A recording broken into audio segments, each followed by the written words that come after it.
नमस्कार,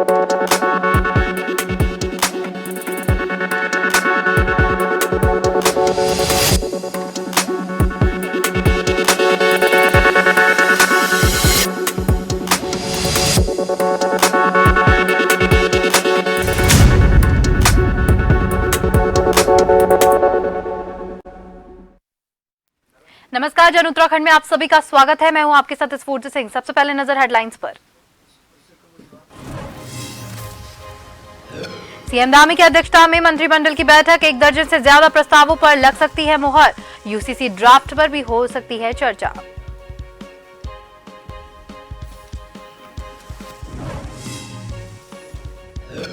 उत्तराखंड में 5 सालों से राष्ट्रमंडल खेलों की मेजबानी हो रही तैयारी, लेकिन अभी तक रास्ता साफ नहीं। सीएम की अध्यक्षता में समीक्षा बैठक, वक्त पर तैयारी पूरी करने के निर्देश। उत्तराखंड में खेती के दौरान किसान की मौत होने पर मिलेगी मदद, आश्रितों को मिलेगी 2.5 लाख रुपए। कृषि उत्पादन विपणन बोर्ड की बैठक में लगी मुहर।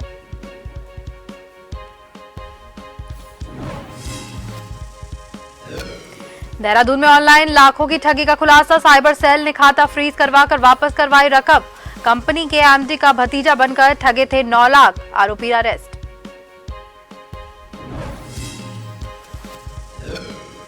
और पर्वतीय और मैदानी क्षेत्रों में स्कूल भवनों की हालत जर्जर, बच्चों के लिए खतरा बन सकती है स्कूल की बिल्डिंग। 400 स्कूलों में मरम्मत का काम अभी बाकी।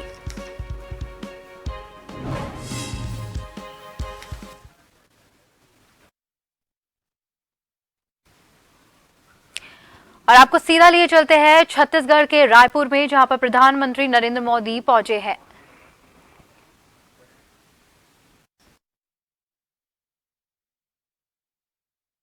चंद्रपुर के मशहूर बुनकरों द्वारा तैयार किया गया अंग वस्त्र, प्रतीक उनकी हथकरघा कार्यकुशलता का, माननीय प्रधानमंत्री के प्रति असीम श्रद्धा का। और ये मिलेट, माननीय प्रधानमंत्री के आह्वान पर हमारा मिलेट पूरी दुनिया में अन्न का सरताज बन गया। और ये भगवान शंकर का वाहन नंदी। धन्यवाद श्रीमान। माननीय सड़क परिवहन एवं राजमार्ग मंत्री भारत सरकार श्री नितिन गडकरी जी से आग्रह कि वो माननीय प्रधानमंत्री जी का अंग वस्त्र एवं स्मृति चिन्ह भेंट कर अभिनंदन करें।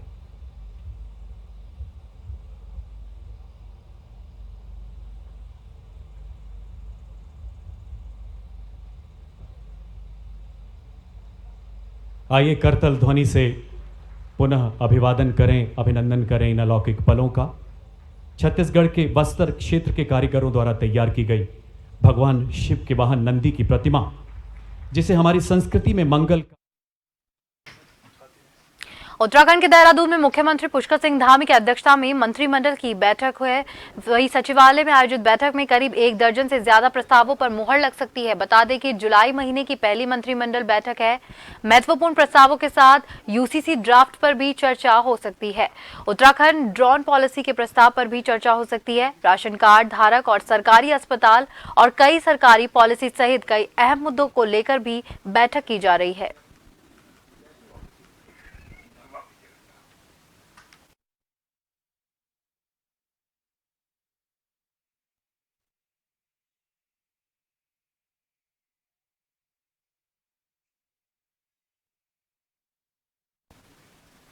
और इस खबर पर अधिक जानकारी देने के लिए हमारे साथ हमारे bureau chief SN Pant phone line पर जुड़ चुके हैं। श्रीनिवास जी, यहाँ उत्तराखंड में मंत्रिमंडल की बैठक आयोजित की जा रही है। इस बैठक में किन किन बातों को लेकर, किन किन मुद्दों पर चर्चा की जाएगी और क्या कुछ नतीजे सामने निकल के आ सकते हैं? स्फूर्ति, आपको बताना चाहूंगा, उत्तराखंड कैबिनेट की बैठक इस वक्त राज्य सचिवालय में मुख्यमंत्री पुष्कर सिंह धामी की अध्यक्षता में चल रही है जी। और इस कैबिनेट की बैठक में 1 दर्जन से अधिक प्रस्ताव पारित होने की उम्मीद जताई गई है। अगर जहां तक हम बात करें तो सबसे पहले अगर बात की जाए तो यूनिफॉर्म सिविल कोड का जो ड्राफ्टिंग है उसका अंतिम रूप किस तरीके से होगा, उस पर आज कैबिनेट में चर्चा हो सकती है। इसके अलावा जो औद्यानिकी है, कृषि है, शिक्षा मंत्रालय है, अलग अलग विभागों के अलग अलग प्रस्ताव कैबिनेट की बैठक के सम्मुख लाए गए हैं जी। प्रस्ताव पर हरी झंडी मिलने की उम्मीद है। इसके अलावा जो उत्तराखंड में जिस तरीके से जो कंडम गाड़ियां हैं उनको क्या 15 साल के बाद ट्रांसपोर्टेशन के रोड पे चलाने की अनुमति दी जाएगी या फिर उनको जो नीति है उसको संशोधित करते हुए प्रस्ताव लाया जाएगा, उस पर भी कैबिनेट में आज चर्चा हो रही। कुल मिलाकर के 1 दर्जन से अधिक प्रस्ताव हैं जिन पर आज चर्चा हो रही है और मुख्यमंत्री पुष्कर सिंह धामी की अध्यक्षता में बड़े फैसले लेने की उम्मीद है। जी श्रीनिवास जी, बहुत बहुत धन्यवाद आपका तमाम जानकारी के लिए।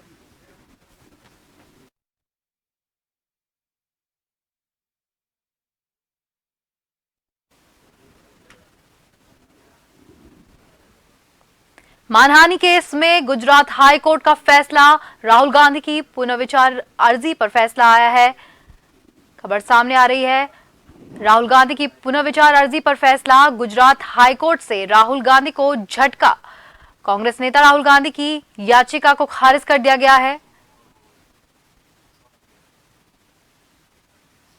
मानहानि केस में गुजरात हाई कोर्ट का फैसला सामने आया है। गुजरात हाई कोर्ट से राहुल गांधी को झटका लगा है। राहुल गांधी की अर्जी को खारिज कर दिया गया है। आपको बता दें,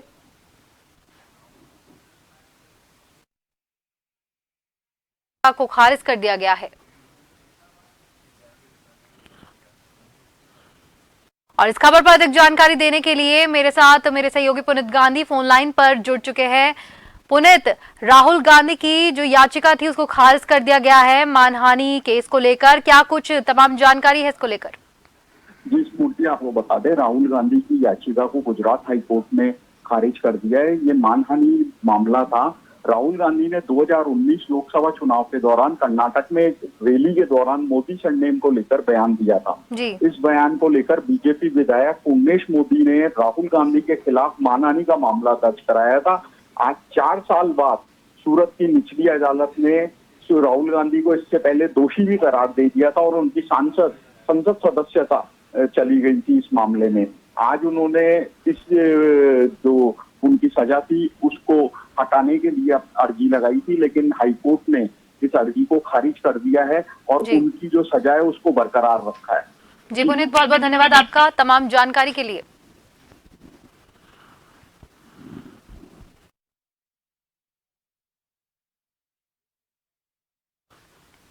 उत्तराखंड में पिछले 5 सालों से राष्ट्रमंडल खेलों को लेकर तैयारी की जा रही है। प्रदेश में साल 2017 से राष्ट्रमंडल खेल की मेजबानी के लिए सरकार तैयारी में जुटी हुई है, लेकिन अब तक प्रदेश में राष्ट्रमंडल खेलों का रास्ता साफ नहीं हो पाया है। मंत्री पुष्कर सिंह धामी की अध्यक्षता में राष्ट्रमंडल खेलों को लेकर एक समीक्षा बैठक की गई, जिसमें खेल मंत्री रेखा आर्य और खेल विभाग के अधिकारियों से राष्ट्रमंडल खेलों की तैयारियों पर मुख्यमंत्री ने जानकारी दी। इस बैठक में मुख्यमंत्री पुष्कर सिंह धामी ने सभी अधिकारियों को 2024 में राष्ट्रमंडल खेल करने की तैयारी को लेकर समय पर पूरा कार्य करने के निर्देश दिए हैं, जबकि इन तैयारियों को पूरा करने की जिम्मेदारी मुख्य सचिव एस.एस. संधू की अध्यक्षता में बनाई गई एक हाई पावर कमेटी को सौंपी गई है।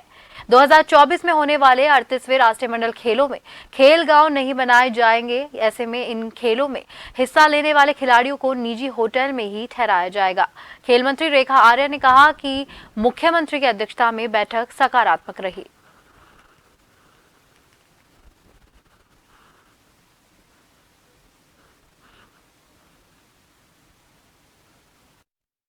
खेल गांव का कॉन्सेप्ट किसी समय हुआ करता था, वर्तमान में खेल गांव का कोई कॉन्सेप्ट नहीं है और जितने इस राष्ट्रीय खेलों के आयोजन करने में, चाहे वो खिलाड़ी आने होंगे, कोचेस आने होंगे या अन्य जो भी यहाँ पर सम्मानित जन आने को हैं, उनके लिए व्यवस्थाएं, चाहे वो होटल हो, चाहे वो गेस्ट हाउस हो, वो सभी चीजें जो हैं जहाँ जहाँ जिस प्रकार की सुविधाएं हैं, चाहे वो 5 स्टार्स हो, जहाँ जहाँ सुविधाएं हैं, वो विभाग ने उसकी पूरी तैयारी कर ली है और उम्मीद है कि लगभग 10,000 के करीब जो है ये क्राउड रहे। हमारे मेजर जो हब सिटीज़ हैं, गढ़वाल में देहरादून है और कुमायूं में हल्द्वानी है।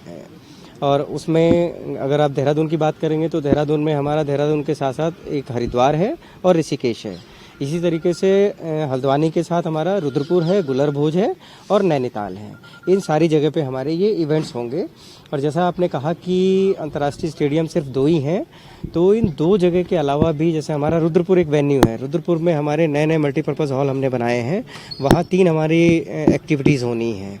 इसी तरीके से हमारा गुलर भोज में जितनी भी वाटर एक्टिविटी है, कैनोइंग एंड कनाकिंग जो है वो वहाँ पे होगी।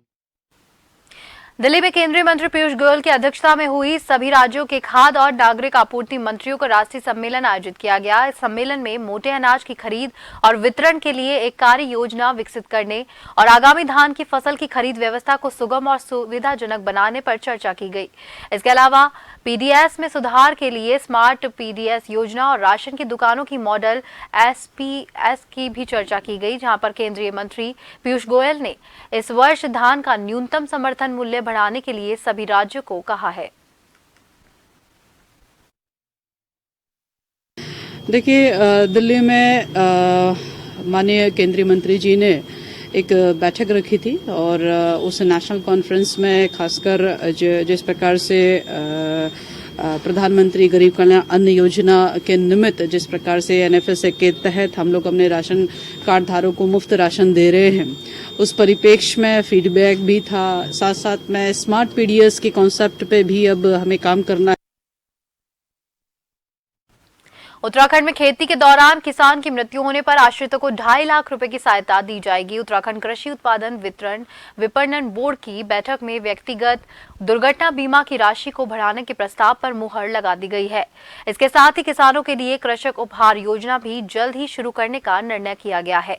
बैठक के बाद कृषि मंत्री गणेश जोशी ने मीडिया कर्मियों से बातचीत में कहा कि कृषि कार्य के दौरान दुर्घटना पर अब तक 1,05,000 रुपए की आर्थिक सहायता का प्रावधान है।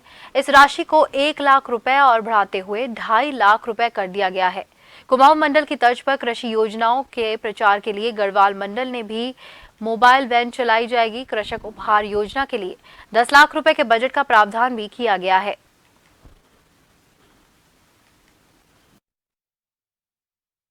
आज बोर्ड की 36वीं बैठक यहाँ पर आयोजित की गई,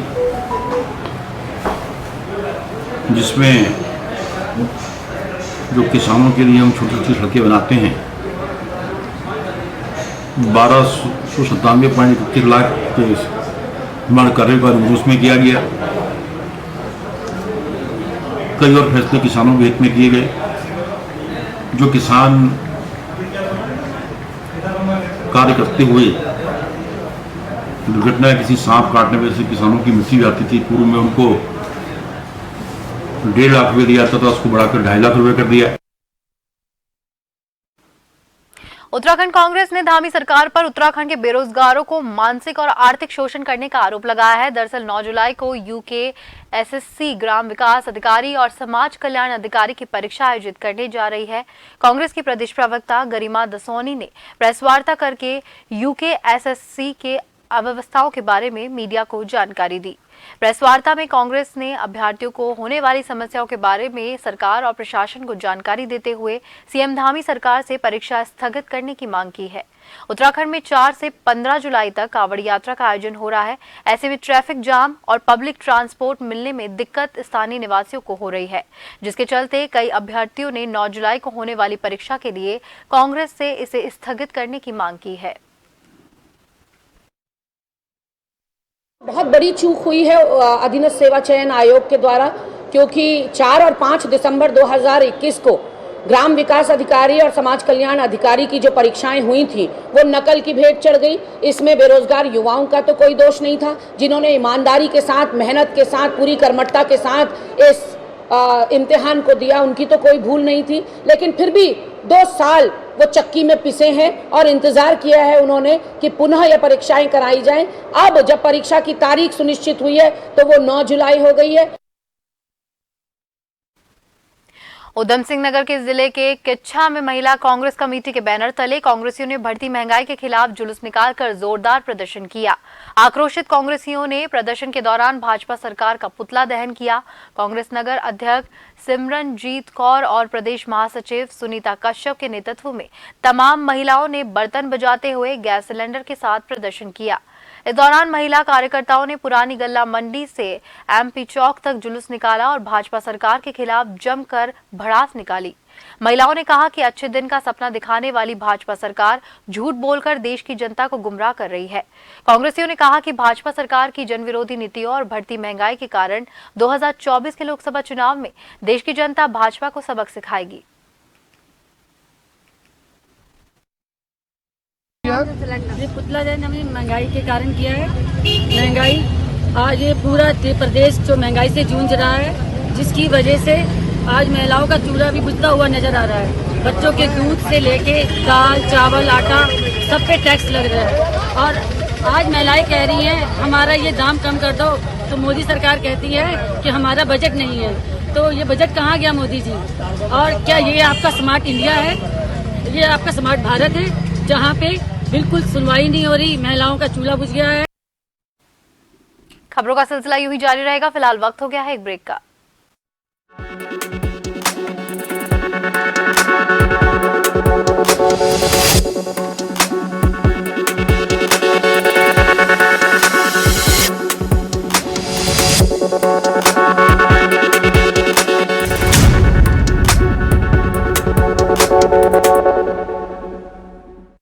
निर्धारित जगहों पर पार्किंग ना करके सड़क किनारे इधर उधर गाड़ी पार्क करने के कारण अक्सर ऐसे जाम लगते हैं जिससे बेवजह लोगों को परेशानी होती है। इसी तरह सड़कों पर रैश ड्राइविंग और ओवर स्पीडिंग भी एक बड़ी समस्या है। यातायात संबंधी नियम कानूनों का पालन नहीं करने पर जहां एक ओर वाहन सवार और सड़क पर चलने वाले अन्य लोगों का जीवन खतरे में बना रहता है, वहीं दूसरी ओर नियम तोड़ने पर कानूनी कार्रवाई का सामना भी करना पड़ता है। इसलिए ये बेहद जरूरी है कि वाहन चलाते समय आप इन बातों का ध्यान अवश्य रखें। वाहन चालक के पास वैध ड्राइविंग लाइसेंस हो, दुपहिया वाहन चालक और सवार हेलमेट अवश्य पहने, चौपहिया वाहन चालक और सवार सीट बेल्ट अवश्य लगाएं। वाहन चलाते समय मोबाइल का प्रयोग कभी ना करें, तेज ड्राइविंग ना करें और अपनी लेन में ही चलें। ट्रैफिक सिग्नल और संकेतों का पालन करें, निर्धारित जगहों पर ही पार्किंग करें। नशा करके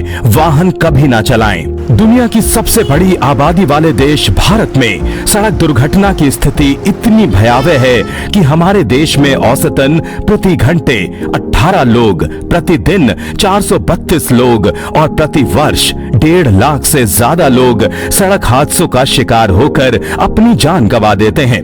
इन आंकड़ों को कम करने के लिए सड़क और यातायात सुरक्षा को लेकर सरकार के प्रयासों के साथ साथ जनता की भागीदारी भी अति आवश्यक है।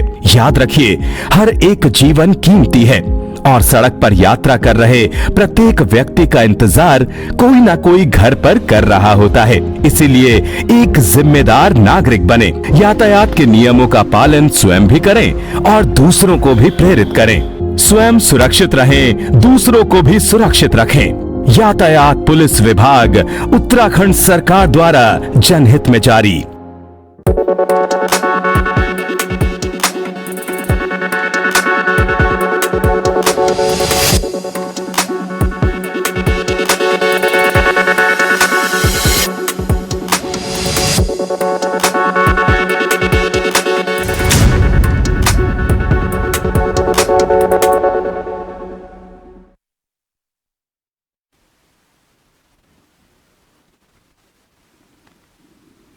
मानहानि केस में गुजरात हाईकोर्ट का फैसला, गुजरात हाईकोर्ट से राहुल गांधी को झटका। मानहानि केस में फैसला सामने आया है जहां पर राहुल गांधी को झटका लगा है। कांग्रेस नेता राहुल गांधी की याचिका को खारिज कर दिया गया है। सूरत कोर्ट के फैसले को हाई कोर्ट ने बरकरार रखा है। गुजरात हाई कोर्ट से राहुल गांधी को राहत नहीं मिली है। आपको बता दें, मोदी सरनेम राहुल गांधी ने इसको लेकर टिप्पणी की थी। कांग्रेस नेता राहुल गांधी की याचिका खारिज कर दी गई है। राहुल गांधी की 2 साल की सजा बरकरार रहेगी। इसको देखते हुए गुजरात हाई कोर्ट से राहुल गांधी को राहत नहीं मिलती हुई दिखाई दे रही है। मोदी सरनेम राहुल की पुनर्विचार अर्जी को खारिज कर दिया गया है। इसके चलते राहुल गांधी को एक बड़ा झटका यहां सामने आ रहा है।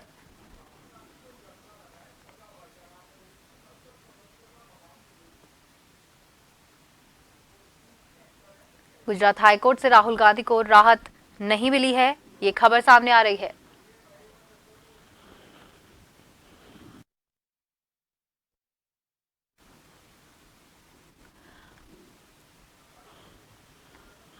और इस खबर पर अधिक जानकारी के लिए हमारे साथ प्रदेश प्रवक्ता कांग्रेस उत्तराखंड से गरिमा दसोनी फोन लाइन पर जुड़ चुकी है।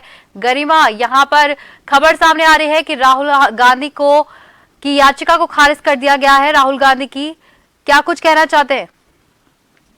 देखिए, कांग्रेस पार्टी की हमेशा संस्कृति रही है कि हम न्यायालय का बहुत सम्मान करते हैं। किसी भी संवैधानिक संस्था के खिलाफ या उसके अपमान में कुछ बोलना हम नहीं समझते कि ठीक रहेगा। अब जो भी फैसला आया है हम शिरोधार्य करते हुए आगे अपनी न्यायिक लड़ाई जारी रखेंगे। और माननीय राहुल गांधी जी कांग्रेस के नेता हैं, गरीबों की, वंचितों की, मजलूमों की आवाज उठाने का वो काम करते रहेंगे। आपने देखा कि किस तरह से 4000 किलोमीटर दक्षिण से उत्तर की तरफ उन्होंने पैदल यात्रा करी और बिना डरे हुए। कई अवरोध आए उनके रास्ते में, कई बार रास्ता उनका रोकने की कोशिश की गई, लेकिन निडरता के साथ उन्होंने जिस तरह से हर परिस्थिति का सामना किया है, तो मुझे लगता है इस परिस्थिति का भी हम सब कांग्रेस जन मिलकर सामना करेंगे। और कांग्रेस का हर कार्यकर्ता को निडरता, साहस और प्रेम का जो संदेश राहुल जी से मिला है उसे हम आगे बढ़ाते रहेंगे, प्रचार प्रसार करते रहेंगे। हम अपनी लड़ाई जारी रखेंगे। न्यायालय का जो भी जजमेंट आया है इसका हम सम्मान करते हैं। जी गरिमा, बहुत बहुत धन्यवाद आपका तमाम जानकारी के लिए।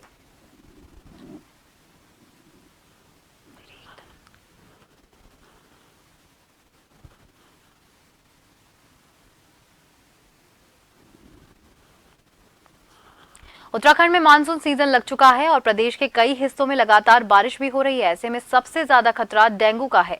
उत्तराखंड स्वास्थ्य विभाग के प्रदेश के सभी जिलाधिकारियों को डेंगू की रोकथाम के लिए एडवाइजरी जारी कर दी गई है।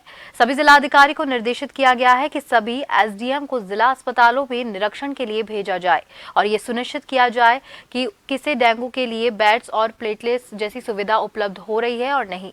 चिकित्सा शिक्षा और चिकित्सा स्वास्थ्य डॉक्टर आर राजेश कुमार का कहना है कि प्रदेश में अस्पतालों में मॉनिटरिंग का जिम्मा एसडीएम को दे दिया गया है, जिसके लिए सभी जिलाधिकारियों को भी एडवाइजरी जारी कर दी गई है।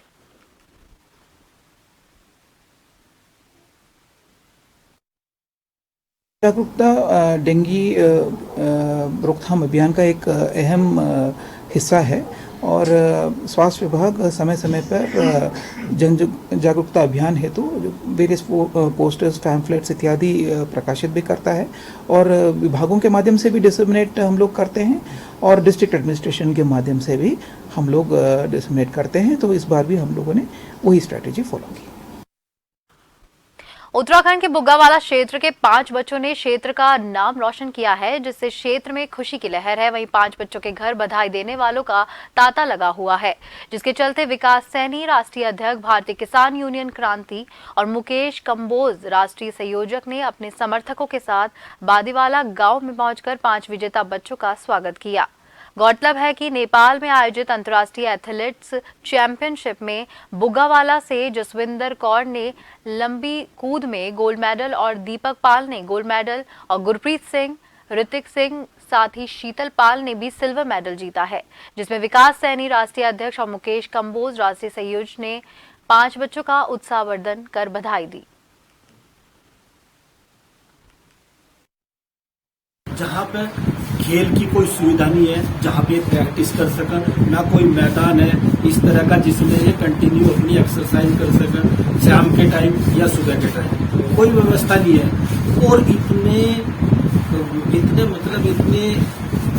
विपक्ष की स्थितियों में, मतलब खिलाफ की सारी स्थिति परिस्थिति, उसके बावजूद भी इन हमारे बच्चों ने जिस क्षेत्र का नाम रोशन किया और वहां से गोल्ड मेडल हमारे 2 बालक और हमारी 2 बालिकाएं जो लाए, वो इन हमारी दोनों बच्चियों ने बेटी पढ़ाओ और बेटी बचाओ का जो नारा है, हमारी दोनों बच्चियों ने हमारा आशीर्वाद है ना पूरी तरह से। गोल्ड मेडल लॉन्ग जंप में जीता है, इसके लिए मैंने बहुत मेहनत की है। मेरे को लोगों ने मोटिवेट भी किया, उससे प्लस मेरे को डीमोटिवेट सबसे ज्यादा मिला है, तो इस बहुत मेहनत की है।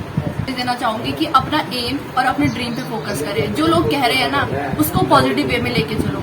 अगर कोई हमें डीमोटिवेट कर रहा है ना, तो कोई एक सिंगल व्यक्ति तो हमें मोटिवेट तो कर रहा होगा ना, तो उसकी तरह पहले अपना ड्रीम है, अपना एम है। अगर वो चीज क्लियर हो गई तो जो हमें डीमोटिवेट भी कर रहे हैं ना, वो कल के टाइम हमें मोटिवेट भी करेंगे। बहुत वो करी है, फिर भी सुबह जाना पड़ता था 4 बजे।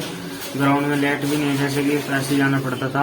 कुछ वहाँ पे सड़क पे किया, कुछ ग्राउंड में किया, ज़्यादा तो ग्राउंड में किया हमने।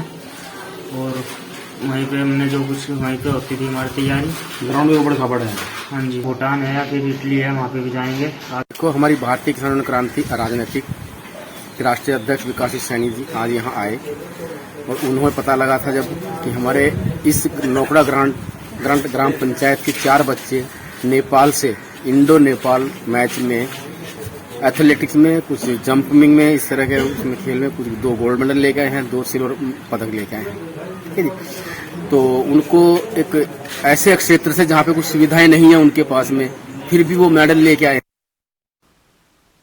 उत्तराखंड के कुमाऊं मंडल में पहले से ही पुलिस फोर्स की भारी कमी है। ऐसे में कुमाऊं मंडल से करीब 600 पुलिसकर्मियों को कावड़ ड्यूटी में हरिद्वार भेज दिया गया है, जिसके बाद कुमाऊं मंडल के पुलिसिंग व्यवस्था चरमराती हुई दिखाई दे रही है।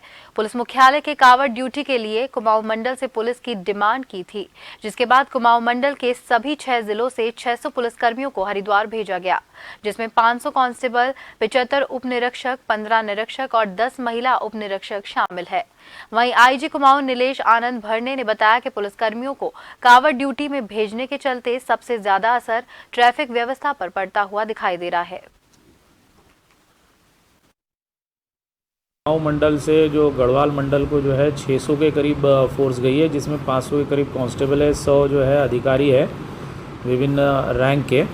तो इसमें जो है कुछ जो डेली ट्रैफिक और थोड़ा सा जो है इसमें ज़रूर हमको दिक्कतें आ रही है, लेकिन हमने जो है ऑफिस स्टाफ और बाकी जो ब्रांचेस में लगे हुए लोग, इनको अभी जो है रोड पे उतारा हुआ है ऑफिस के स्टाफ को। तो इससे इस तरह या होमगार्ड, पीआरडी, इनसे हम जो है आपूर्ति करा के इनको सही कर रहे हैं। और जल्दी जो है हमारे 1500 के करीब जो है हमारे सिपाही जिनकी जो है अभी ट्रेनिंग चल रही है, वो भी अभी फील्ड में जल्दी आ जाएंगे। उत्तराखंड की राजधानी देहरादून में एसएसपी दिलीप सिंह कुंवर ने ऑनलाइन ठगी का खुलासा किया है। दरअसल दिलीप सिंह कुंवर ने बताया कि अवधेश शर्मा ने एक शिकायत दर्ज करवाई थी कि एक अज्ञात व्यक्ति ने कंपनी के एमडी का भतीजा बनकर उनसे 9,80,000 की पेमेंट कराई गई, जिसके द्वारा फर्जी मैसेज भी उनको भेजा गया। आवेदक ने इस पर शक होने पर तत्काल उक्त फ्रॉड की जानकारी साइबर सेल कार्यालय में दी, जिस पर साइबर सेल कार्यालय में तत्काल संबंधित बैंक से पत्राचार करते हुए खाते को फ्रीज करवाया गया था, जिसकी वजह से धनराशि आवेदक की कंपनी के बैंक खाते में वापस कराई गई है। वहीं एसएसपी दिलीप सिंह कुंवर ने कहा है कि अभी इस मामले में और अधिक छानबीन की जा रही है।